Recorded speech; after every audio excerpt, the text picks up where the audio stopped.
Bangladesh premier লিগের উৎসবের আমেজ ছাপিয়ে নেমে এলো এক গভীর শোকের ছায়া। মাঠেই অনুশীলন চলাকালীন হৃদরোগে আক্রান্ত হয়ে শেষ নিঃশ্বাস ত্যাগ করেছেন ঢাকা ক্যাপিটালসের সহকারী কোচ মাহবুব আলী জাকি। ইন্না লিল্লাহি ওয়া ইন্না ইলাইহি রাজিউন।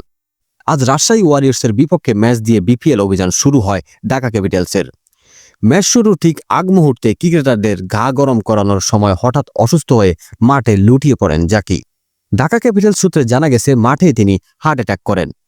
তাৎক্ষণিকভাবে তাকে মাঠে প্রাথমিক চিকিৎসা এবং পিপিআর দেওয়া হয়। এরপর দ্রুত অ্যাম্বুলেন্সে করে সিলেটের আল হারামাইন হাসপাতালে নিয়ে যাওয়া হলেও শেষ রক্ষা হয়নি।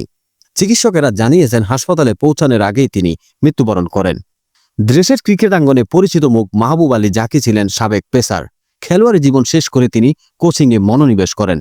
বাংলাদেশ অনূর্ধ্ব-19 বিশ্বকাপ জয়ী দলের কোচিং প্যানেলে গুরুত্বপূর্ণ ভূমিকা ছিল তার। মাশরাফি বিন মুর্তজা ও তাসকিন আহমেদের মতো তারকা ক্রিকেটারদের নিয়ে কাজ করার দীর্ঘ অভিজ্ঞতা ছিল এই কোচের। তার অকাল প্রয়াণে বিপিএল সহ পুরো দেশের ক্রীড়াঙ্গনে শোকের ছায়া নেমে এসেছে।